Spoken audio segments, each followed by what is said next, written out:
The time is June 1945.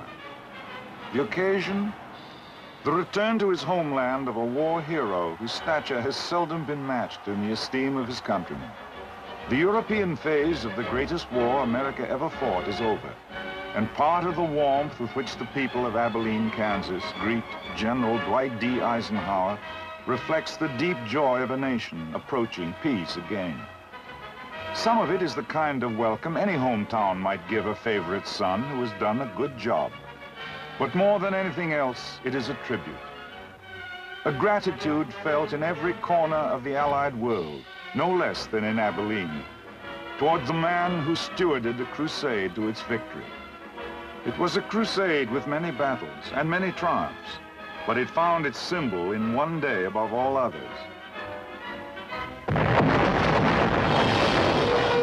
D-Day, June the 6th, 1944.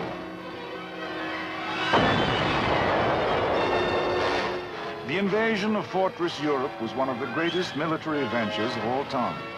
Upon the outcome of this bold adventure hung the fate of war and freedom.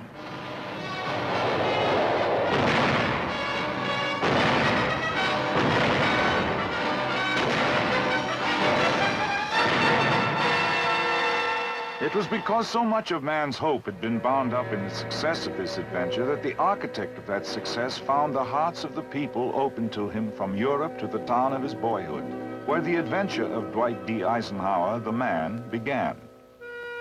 Abilene, Kansas, today, a busy and proud town of almost western wheatland, is typical of the kind of town that comes to mind with the phrase, grassroots America. The mark of the past is on it, but it does not live in the past. Its streets and its buildings bear testimony to a living and growing America.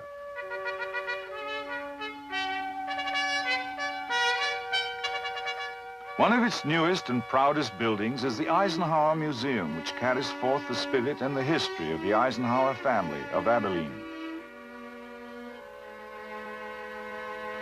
It is visited daily by citizens from all parts of the country, ranging from dignitary to schoolboy.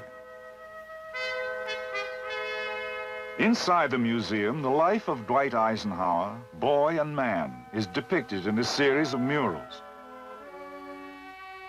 From infancy, that life had the flavor of grassroots America about it. Eisenhower was born in 1890 in Denison, Texas, of parents whose families had migrated to Pennsylvania from Europe and thence to the American Midwest. Young Eisenhower's parents had lived in Abilene before his birth, and it was to Abilene, once the wild town at the end of the Chisholm Trail, now a peaceful village of the plains, that they returned when he was an infant. And it was here that he grew to maturity through a childhood that was active, eager, and happy. An experience shared with devoted parents and spirited brothers.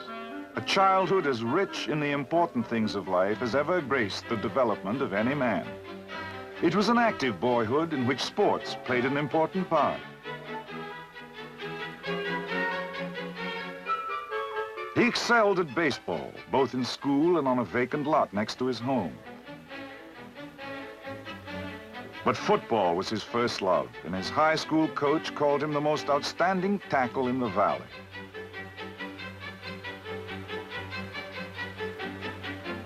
The active life was important, but the greatest single staple of the Eisenhower family life was religious observance.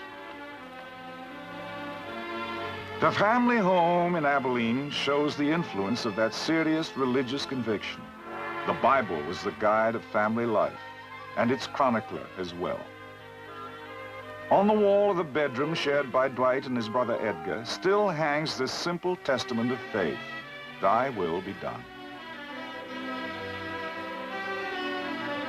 It was a home of patriotism as well as faith, and of respect for things of the mind. Work, constant and hard work, was also a staple of the family routine. The creamery where young Eisenhower worked during his spare time while he was in school is still one of Abilene's light industries. In this way, and by these standards, young Dwight Eisenhower grew to a manhood the world would one day know well. He was 20 when he left Abilene for the military academy at West Point. Many a great American has begun his march into history as a cadet on the plane at West Point.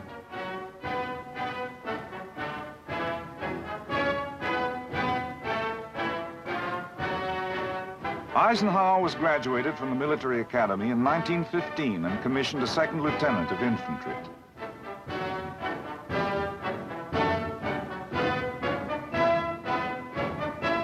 A new phase of life was beginning. In the summer of 1916, as a newly promoted first lieutenant stationed at Fort Sam Houston, Texas, he married Mamie Geneva Dowd of Denver.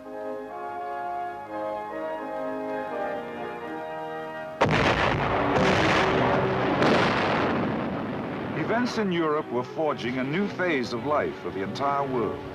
World War I gave many a future general his first experience with combat. But young Eisenhower was not among them. World War I brought him instead command of a tank training center at Gettysburg, Pennsylvania, where he prepared troops of the new tank corps for overseas duty.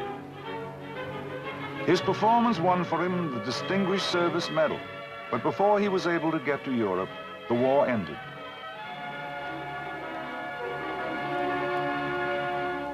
In the late 1920s, after graduation from the Command and General Staff School, Major Dwight D. Eisenhower was assigned to France to prepare a guidebook on American battlefields in Europe. It was his first direct experience with that continent. With the 30s came other assignments, climaxed by service under General Douglas MacArthur in the Philippines. For 4 years he worked with MacArthur, who was Commander-in-Chief of the Philippine Army, to help the Commonwealth government work out a plan for its military defense.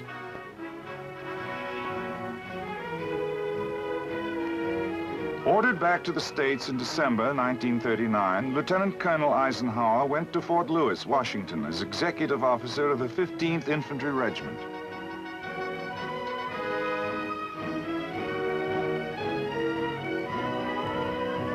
In the dark spring of 1940, German armored divisions were crashing through Holland and Belgium.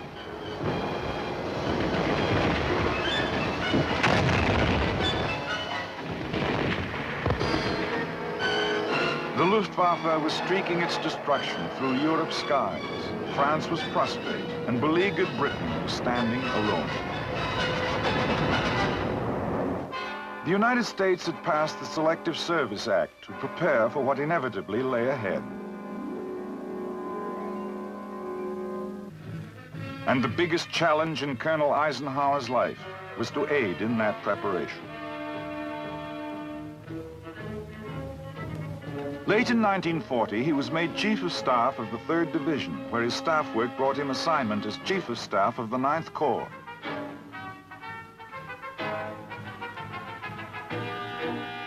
In the summer of 1941, Colonel Eisenhower became Chief of Staff to General Walter Kruger, whose newly organized 3rd Army was preparing to participate in the most realistic war maneuvers yet held by American troops.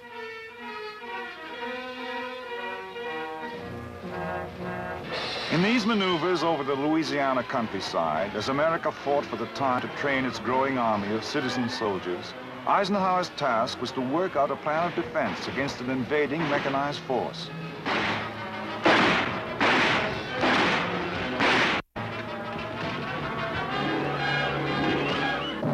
Soon after the maneuvers were over, Eisenhower was promoted to Brigadier General, and within a matter of days came the bombing of Pearl Harbor.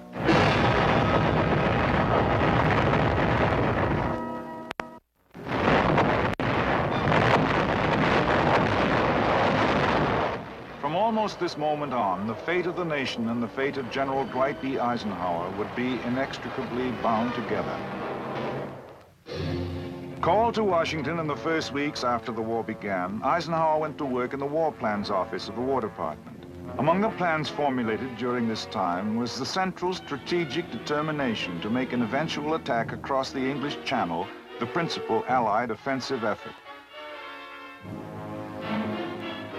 A mural covering the west wall of the Eisenhower Museum dramatizes the high spots of the next great sequence in the adventure involving the nation and the man, whose ability to rise to grave responsibilities brought him rapid promotions.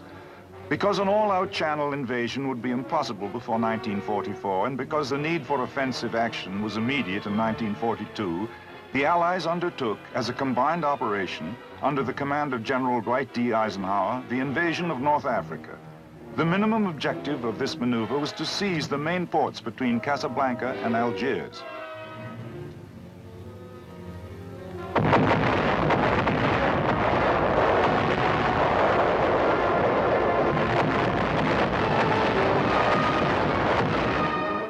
Along the rim of the North African coast, troops were ashore in late November, encountering resistance ranging from mild at Algiers to surprisingly stiff at Casablanca. The commander's hope was to push quickly east along the Mediterranean and take the important posts of Bizerte and Tunis.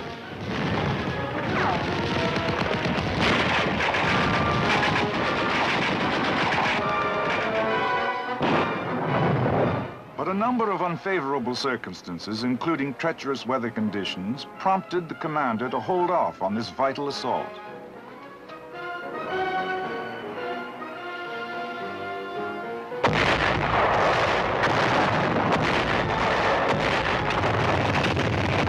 In the spring, however, troops of Omar Bradley's 2nd Corps were able to take Bizerte, and at the same time, Tunis fell to the British First Army.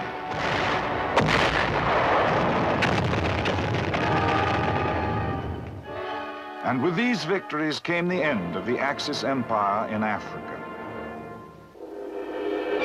The Allied leaders and the men who had fought under them proudly commemorated their victory.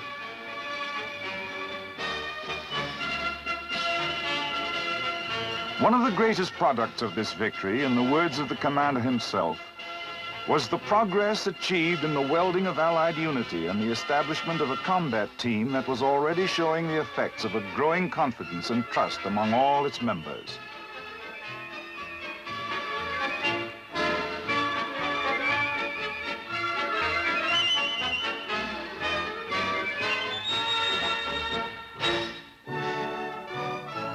The successful end of the campaign brought personal recognition of Eisenhower throughout the world as a great leader. But the commander himself interpreted this recognition as proof that free men can find in unity the way to victory, even against seemingly invincible odds.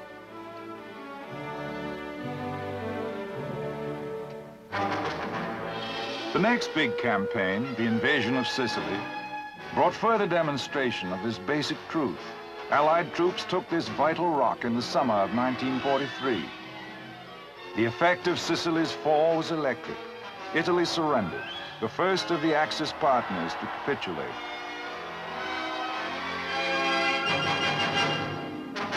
And now the Allies prepared for what was to be the most fiercely fought battle of the Mediterranean War. The invasion of Italy itself at Salerno.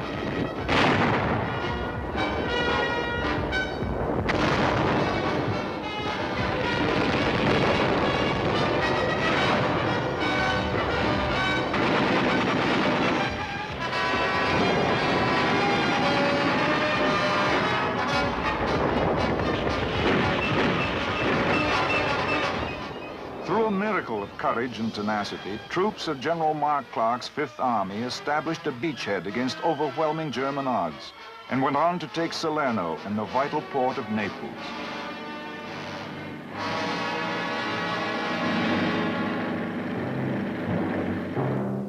With these victories, although heavy fighting and important battles lay ahead, the first major objectives of the Italian campaign were accomplished. Allied forces were on European soil and would be able to pin down German troops far from the scene of the cross-channel invasion planned for the following year. President Roosevelt visited the combat area with General Eisenhower when he came over for the Cairo and Tehran conferences, where agreement was once again established that the principal Allied effort would be the invasion of Europe.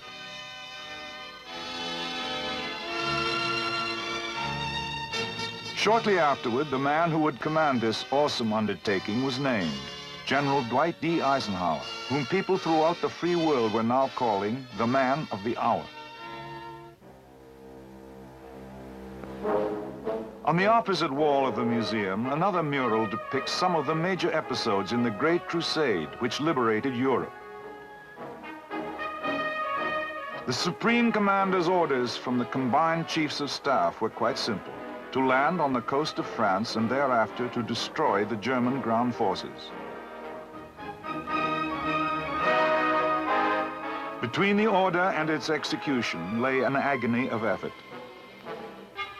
Across the Channel, the heavy fortifications lining the coast of France bespoke the Nazis' belief that they could push the invading armies back into the sea.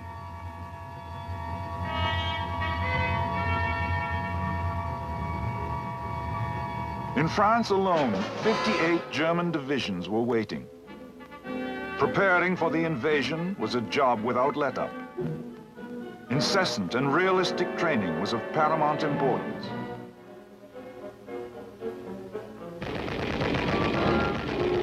The challenges of morale, the myriad details of coordination on every level, all these were overwhelming.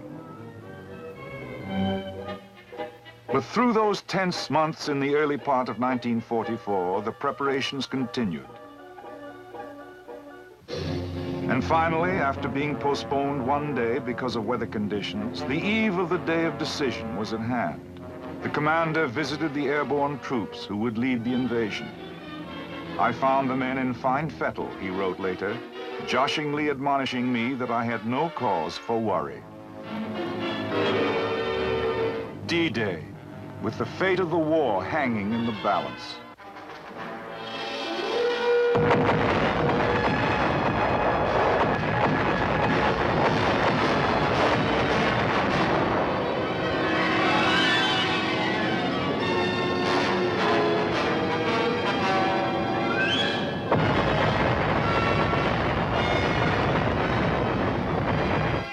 Half a million troops, backed by millions more, faced outward across the stormy sea.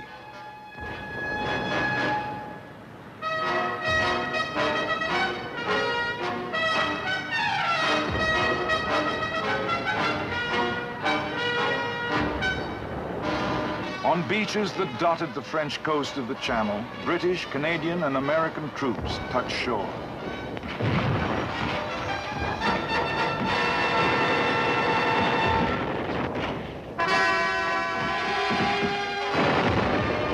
The first fateful moment passed, and Allied troops were holding on French soil. 1 week after the landings, the commander was able to say to the vast armies under him, "Your accomplishments in the last 7 days of this campaign have exceeded my highest hopes." Less than 2 months after the invasion, the Allied force broke out of the beachhead perimeter in the hedgerow country around St. Lo.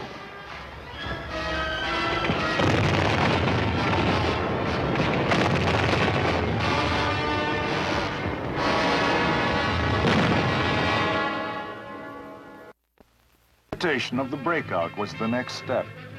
And now there began the dramatic pursuit, spearheaded by General George S. Patton's armored force across the heart of France.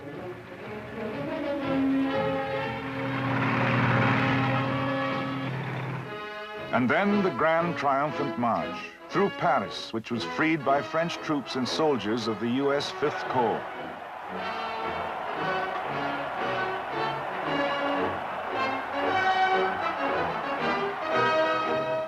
Beyond Paris lay the liberation of Belgium and the yard-by-yard struggle across the German border.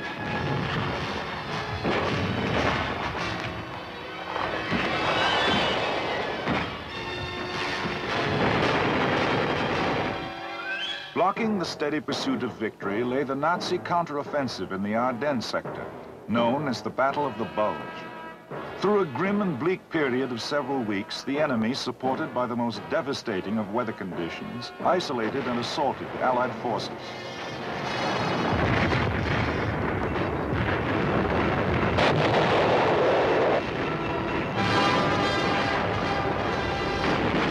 General Eisenhower called upon all troops to rise to new heights of courage and effort. The brave men of the beleaguered forces held and steadily began pressing the enemy back. And from that moment onward, the Supreme Commander counted on weakened Nazi resistance. The bridge at Remagen across the Rhine, one of the sturdiest symbols of the war. With this crossing in March 1945, the heart of the enemy's defenses was cracked.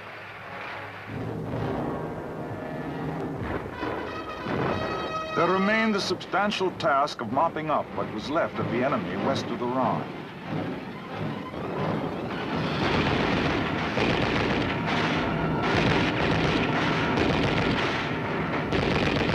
And accepting his surrender in the droves that began to appear. The great cities of the enemy's fatherland were rubble as Allied troops moved through them in the last stages of the enemy's defeat.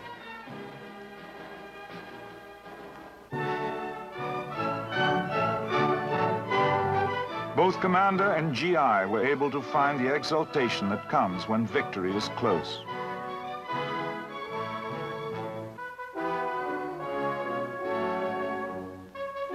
Victory came finally with the German surrender in a schoolhouse at Reims on May the 7th, 1945. The return to peace was signaled by the Supreme Commander.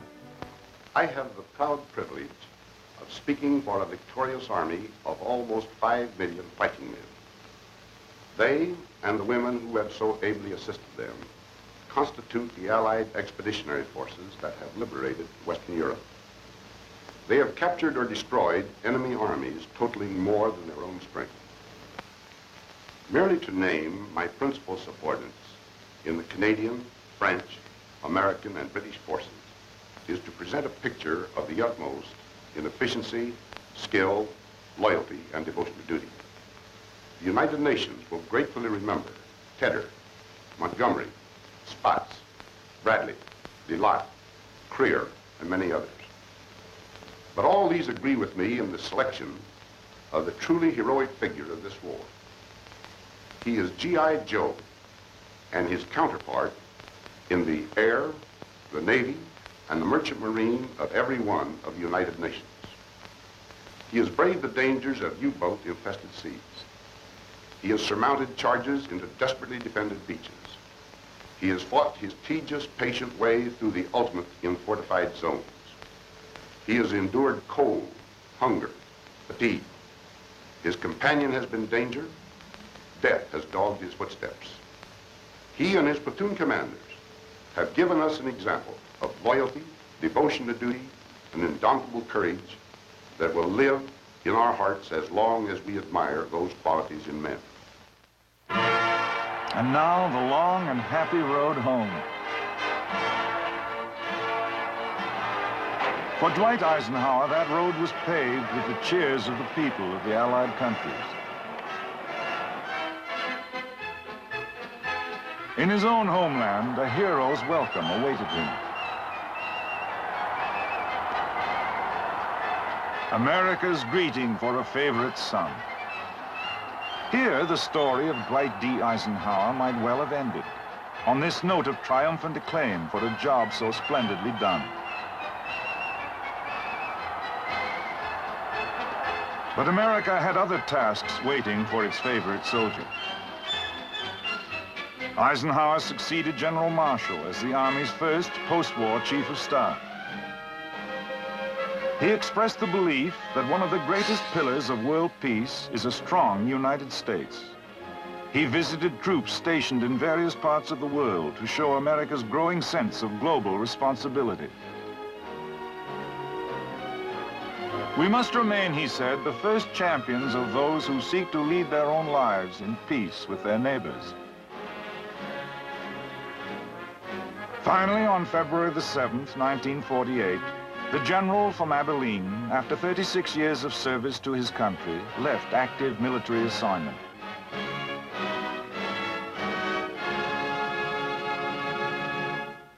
but not active participation in the life of his nation.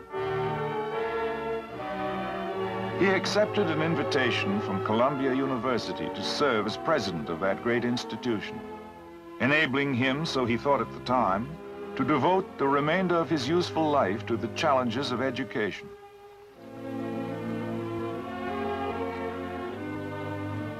But events of the post-war world dictated otherwise. The urgent necessity for unity in the free world brought into being the North Atlantic Treaty Organization. And it was evident that only one man could make that vital and complicated organization work from the outset, Dwight D. Eisenhower. At the end of 1950, he answered his country's call once more. And once more, he was on European soil to assume supreme command of the land, the sea, and the air forces of a grand defensive alliance. Against the new threat rising from the Soviets, who had once been his nation's ally, he had to create in the war-weary European soul the will to defend itself, so that freedom so dearly bought would not be lost. For more than a year, he labored diligently at his task of coalition. When he turned over the reins of command to General Matthew Ridgway, the structure of military unity among free nations, on which rested the hope for continued peace, was established. Once again, with the accomplishment of substantial victory behind him, this might well have been the end of his public career, and in a sense it was. The closing chapter in the story of Eisenhower the soldier.